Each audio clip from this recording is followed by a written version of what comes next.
Bien le bonsoir les Blaugrana, ça va ou quoi les phénomènes? Je tenais à réagir à la cérémonie du Ballon d'Or, aux déclarations de Laporta qui s'est assagi et en même temps pas trop assagi quand il s'agit de nourriture. Il y en a, ils savent déjà de quoi je parle. On parlera aussi du retour de Baldé ou encore d'une déclaration d'une légende vivante du football anglais qui a parlé de notre jeune Pedri. Les Blaugrana, n'hésitez pas à soutenir la chaîne avec le petit abonnement et le petit like qui va avec. Ceci dit, on va parler directement de cette déclaration de Laporta. Laporta déclare: Lamine nous a sauvés, nous avions tellement faim après la fête, il nous a apporté des délicieux burgers.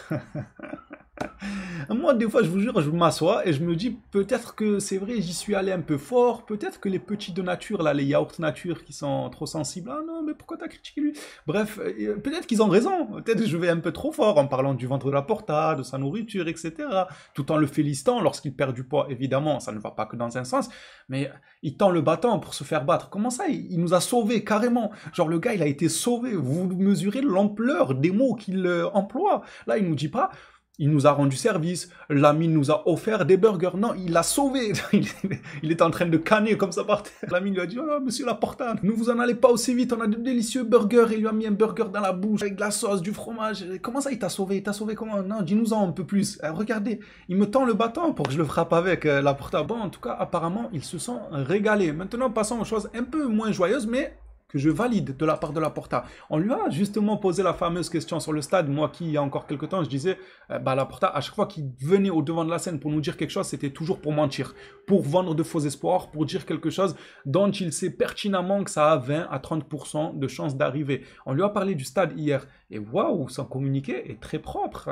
Je ne suis pas habitué à ça, désolé, mais ça me fait plaisir. On lui a demandé où se jouera le match du Barça face à Sociedad, ce à quoi le président Laporta a répondu que le match se déroulera sur son ventre. Oui, vous avez bien entendu, on va assister au premier match sur un ventre humain de l'histoire du football. Et ça, applaudissements dans les bureaux, les gars. En vrai, Laporta, il a répondu quelque chose de bien. Je ne sais pas pour le moment. Nous attendons la décision du conseil municipal aujourd'hui concernant l'obtention du permis de construire et l'ouverture du Camp Nou. Si nous n'obtenons pas ce permis, nous jouerons contre la Sociedad à Montjuïc. Oh, incroyable. Il dit, il ne sait pas.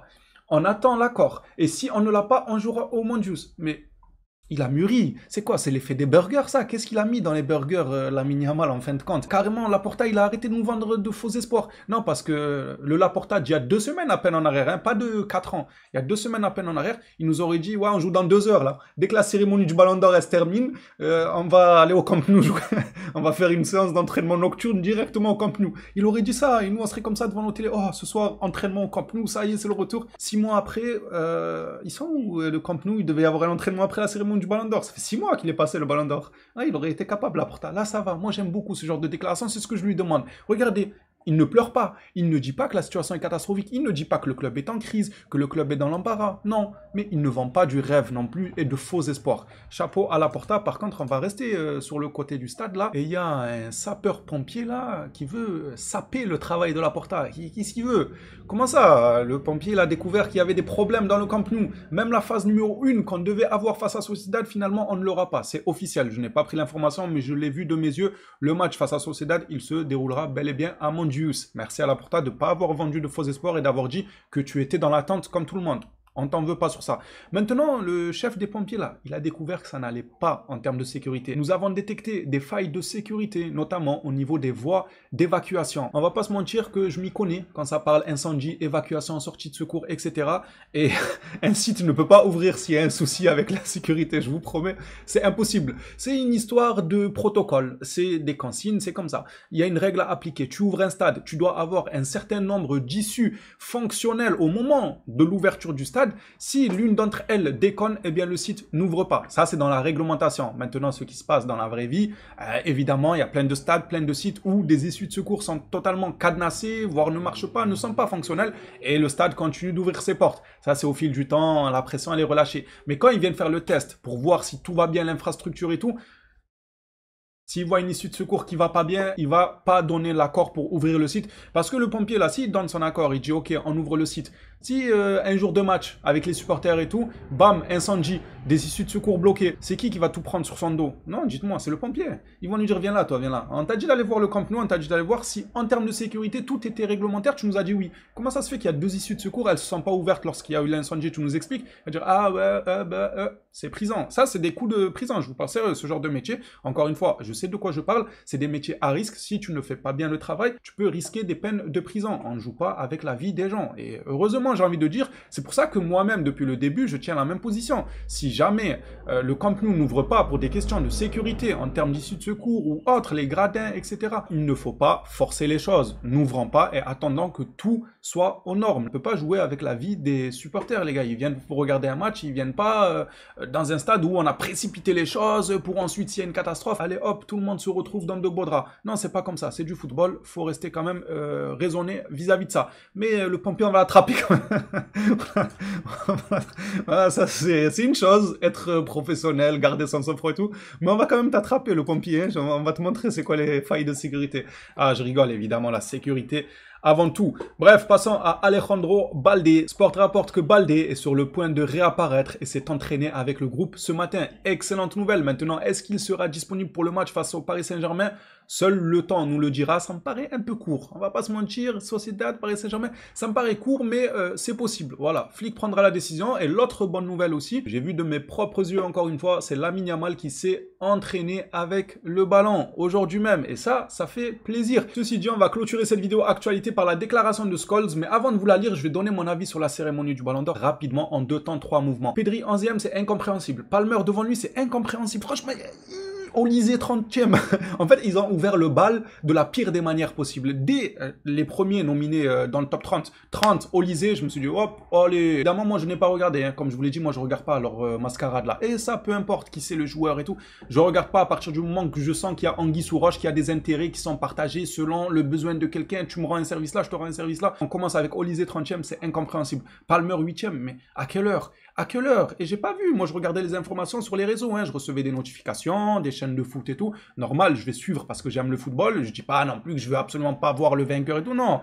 Je gardais un œil sur les informations qui sortaient. Mais la cérémonie en elle-même, je la soutiens pas du tout. Ils ont des critères de présélection qui sont incohérents, incompréhensibles. Des fois, ils les changent d'une saison à l'autre. Tu ne sais pas pourquoi. Des fois, on te dit c'est le joueur le plus extraordinaire qui compte. Au final, il donne les trophées. Enfin bref, j'aimerais donner mon avis sur ça. C'est une honte pour Pedri. Palmer, c'est une honte. Olysée, c'est une honte. Il y en a plein d'autres où c'est une honte. Même Rafinha. Rafinha aussi devait être encore plus devant. C'est quoi ça? C'est quoi ça? Mais qui a fait le classement? C'est qui vote? Faites-nous voter. Nous, on veut voter. Je vous jure que certains vidéastes ont plus un sens de l'analyse que des journalistes qui ne sortent de je ne sais où. Mais en quelle légitimité eux ils votent pour le Ballon d'Or? Est-ce qu'ils regardent réellement tous les matchs? Bref, ceci dit, on va parler du vainqueur, évidemment, Ousmane Dembélé.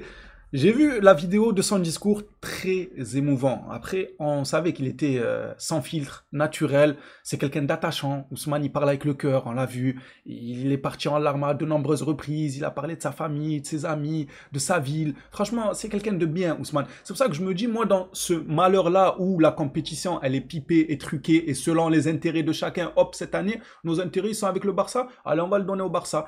Cette année, nos intérêts sont avec le Real. Allez, hop, le Real. Quoi, Paris, vous avez quoi à proposer? Ah, vous voulez sponsoriser notre compétition, tout ça, Nasser, UEFA, vous avez gagné en plus tout. Ok, l'intérêt, il est chez Paris.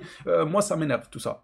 Ça, c'est un fait. Mais maintenant que ça se passe comme ça, qu'on est obligé de l'accepter, parce que nous, notre parole, elle vaut rien. On est obligé d'accepter cette cérémonie telle qu'elle est, avec ses failles et ses intérêts. Eh bien, je suis content que ce soit quelqu'un comme Ousmane qui profite du système. Si c'était quelqu'un d'autre, ça m'aurait foutu encore plus en rogne, je me serais dit. Leur vieille cérémonie, là, pipée d'avance. Et encore, quand je parle d'intérêt, etc., c'est vraiment lorsqu'il y a des joueurs au coude à coude. C'est pas quand c'est flagrant, parce que certains vont me dire, oui, mais quand un joueur gagne le Ballon d'Or de sûr à 100%, ça veut dire que c'est truqué alors qu'ils l'ont donné. Il a mérité à 100%, il n'y a plus débat. Tu ne peux pas faire des micmacs pour essayer de gagner quelques petits trucs. Tu es obligé de lui donner. Il y a des ballons d'or qui ont été ballons d'or et j'en suis sûr que ça a dérangé France Football de leur donner le ballon d'or. Je mettrai ma main à couper. C'est arrivé. Ils leur ont donné le ballon d'or à contre-cœur. Il y a des joueurs comme ça et pas que un. Maintenant, moi, quand je dis là où c'est truqué, c'est arrangé selon les intérêts et tout, c'est quand il y a des joueurs qui sont au coude à coude. Quand tu as 2, 3 joueurs, ça se discute, c'est là où on va faire jouer les connaissances, les intérêts. Est-ce que toi, tu m'ouvres ce dossier-là, moi, je t'avance celui-là, je te permets d'avoir un petit avantage sur l'autre si tu me permets là-bas. Ah, les millions sont en jeu, ça ne peut pas être neutre et personne ne me fera croire que c'est neutre, que c'est juste par mérite, par des votes. De toute façon, comme disait un certain Coluche, si les votes servaient à quelque chose, il y a longtemps que ça n'existerait pas. Depuis quand on va donner la parole aux gens? Pour des millions, des milliards, on va aller voir ouais, des journalistes qui sont payés. Bon, ils sont pas au SMIC, en vrai, les journalistes, ils doivent bien gagner leur vie, mais voilà. On va demander à des gens qui sont quasiment en bas de l'échelle sociale, malheureusement, et sans aucun jugement en disant ça, évidemment, j'en fais partie, je fais partie du peuple d'en bas, les gars, qu'est-ce que vous croyez? On va demander à nous notre avis sur leurs milliards. Ouais, est-ce que vous pensez que vous votez pour lui? Ouais, il y a des milliards en jeu, mais vote, t'inquiète, tiens, toi, le smicard à l'usine, tiens, dis-nous ce que t'en penses. Ils en ont que faire, c'est jouer d'avance. Des fois, c'est flagrant, des fois, non. Maintenant, moi, je suis content que ce soit Dembélé qui a profité de ça.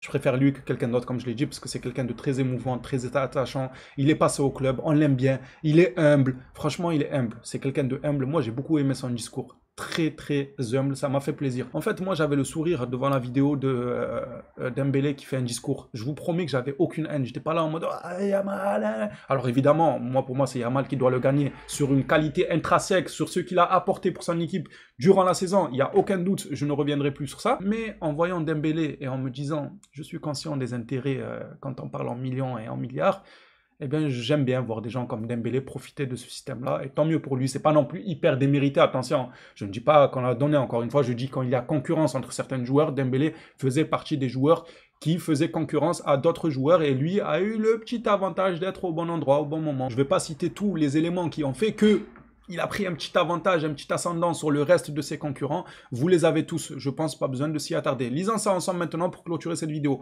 Scholes déclare mon numéro 1 est Pedri. Quand je l'ai vu contre Newcastle, c'était wow, il est comme Xavi et Iniesta réunis. On ne parle pas seulement de ses pieds, mais surtout de son cerveau de footballeur. Parfois, il est dans des situations difficiles et la façon dont il s'en sort par un petit 1-2 ou une feinte d'épaule est incroyable. Sa technique est brillante. Quand Newcastle a marqué, il restait 8 minutes de temps additionnel. Je me suis dit que ça allait être excitant, mais Pedri a eu le ballon pendant 7 minutes sur le 8. Il a pris le contrôle total du match. J'ai trouvé ça génial. Et c'est Scholes qui le dit. Mais allez, c'est bon, je préfère écouter Radmou du 9-3, ou Rimka du 9-1, ou Salah du 1-3. Je préfère écouter ceux-là, tiens, qui me disent « Ah, mais Vitinha, il est meilleur, lui, il est meilleur, Bellingham meilleur, ça meilleur. » Même si je n'aime pas tomber dans toutes ces comparaisons futiles, moi, j'aime apprécier le joueur à sa juste valeur. Ce que je vois de mes yeux, j'aime l'apprécier, et ça peu importe les équipes, etc. Je ne peux pas aller à contre-courant tout en sachant au fond de moi que le joueur il est excellent en me disant non, je suis pour le Barça, non, il est nul, non, nous, lui il est meilleur. Non,